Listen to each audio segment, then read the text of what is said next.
बिरजू एक शुद्ध शाकाहारी ढाबा चलाता था। पहले वो ढाबा उसके पिता मोहन चलाते थे और बहुत सारे लोग ढाबे पर खाने के लिए आते थे।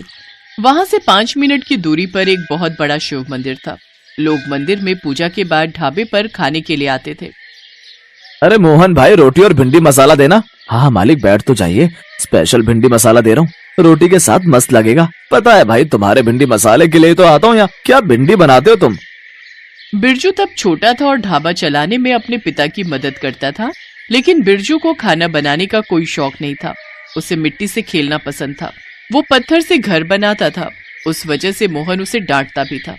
उसके बाद बहुत दिन बीत गए। बिरजू बड़ा हो गया। मोहन बीमार पड़ गया। बिरजू की शादी हो गई और उसको एक बेटा भी हो गया। उसका बेटा 10 साल का हुआ तब मोहन का देहांत हो गया।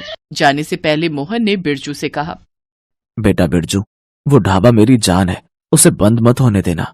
आप चिंता मत कीजिए पिताजी, आपका ढाबा कभी बंद नहीं होगा, ये मेरा वादा है। और उसके बाद मोहन ने आखिरी सांस ले ली।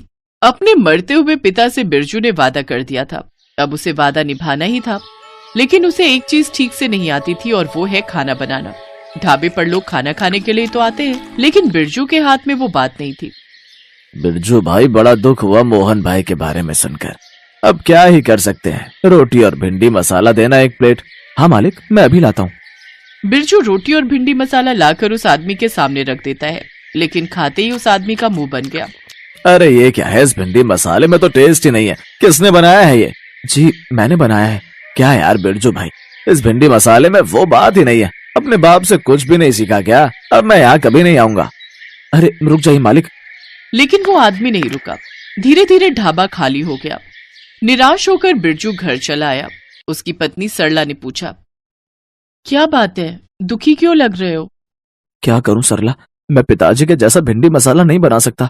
तुम मुझे सिखा सकती हो? वो तो मैं भी नहीं बना सकती उनके जैसा। एक वही थे, अब क्या होगा? पता नहीं, मुझे कुछ समझ नहीं आ रहा है। लेकिन बिरजू की जानी दुश्मन राघव को बहुत कुछ समझ आ रहा था। राघव बिरजू का चचेरा भाई था। राघव ने जैसे ही देखा कि सब लोग बिरजू का ढाबा छोड़कर जा रहे हैं, वैसे ही उसने अपने पिता को ये बात बता दी। मनोहर बहुत खुश हुआ। वाह बेटा वाह, क्या खुशखबरी लाया है तू। अब बारी है उन्हें मजा चखाने की। अब हम उसी के ढाबे के सामने हमारा रेस्टोरेंट बनाएंगे। रेस्टोरेंट बनाएंगे? लेकिन कैसे? हमारे पास तो पैसे नहीं है। पैसे उधार लेंगे और रेस्टोरेंट नहीं चला तो चलेगा कैसे? नहीं, हम स्वादिष्ट खाना जो बनाएंगे, हम बनाएंगे बेस्ट भिंडी मसाला। कैसे पापा? मोहन चाचा जैसा भिंडी मसाला बनाना ना तो आपको आता है और ना ही मुझे। टेस्ट कैसे आएगा? मेरे पास एक प्लान है। राघव ने अगले ही दिन बहुत सारे लोगों से कर्जा ले लिया और अगले ही दिन से रेस्टोरेंट बनाने का काम शुरू हो गया।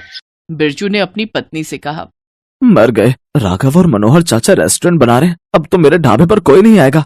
1 महीने के अंदर रेस्टोरेंट बनकर तैयार हो गया और राघव ने बाहर लिख दिया कि यहाँ बेस्ट भिंडी मसाला मिलता है। नया साफ सुथरा रेस्टोरेंट देखकर लोग वहाँ जाने लगे। कुछ ही दिनों के अंदर सब लोग उसी रेस्टोरेंट में जाकर खाने लगे। जो बचे खुचे लोग ढाबे पर आते भी थे, वो भी जाते वक्त बिरजू को 2-4 बातें सुनाकर जाते थे। अब बिरजू कैसे कहता कि उसे खाना बनाने का कभी कोई मन ही नहीं था। उसे तो पत्थरों से खेलना पसंद था।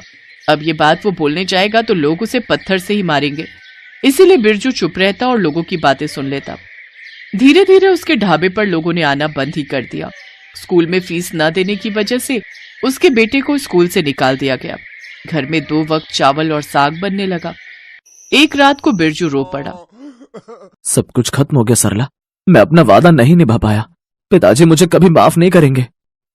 ऐसा मत कहो, लेकिन मुझे एक बात समझ नहीं आ रही है। राघव इतना अच्छा खाना बना कैसे रहा है? टेस्ट कहाँ से ला रहा है वो?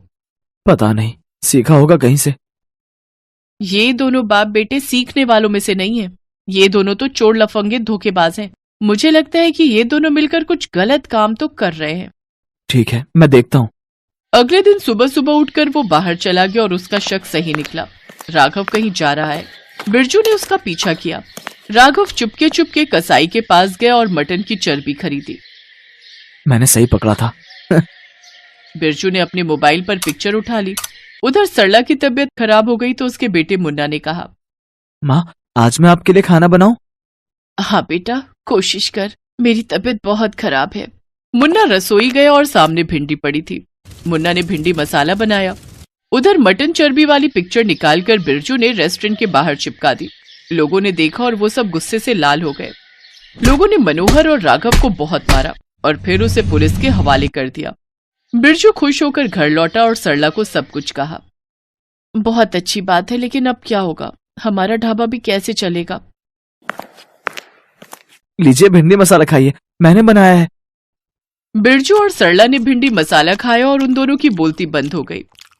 मुन्ना बेटा, तू तो बिल्कुल अपने दादाजी जैसा भिंडी मसाला बनाता है। सच? हाँ बेटा, तुझे तेरे दादाजी का टैलेंट मिला है। मुझे आज खाना बनाकर बहुत अच्छा लगा। मैं खाना ही बनाना चाहता हूँ।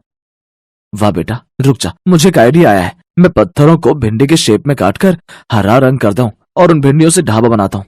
लोगों को देखकर ही लगेगा कि ये शुद्ध शाकाहारी ढाबा है। वाह पापा, हम दोनों बाप बेटा मिलकर भिंडी ढाबा चलाएंगे। और फिर क्या था, बिरजू ने पत्थर की भिंडियों से ढाबा बनाया और ढाबा चल पड़ा। मुन्ना खाना बनाने लगा और बिरजू बाकी काम संभालने लगा। ऐसे ही बाप बेटा मिलकर मोहन का भिंडी ढाबा चलाने लगे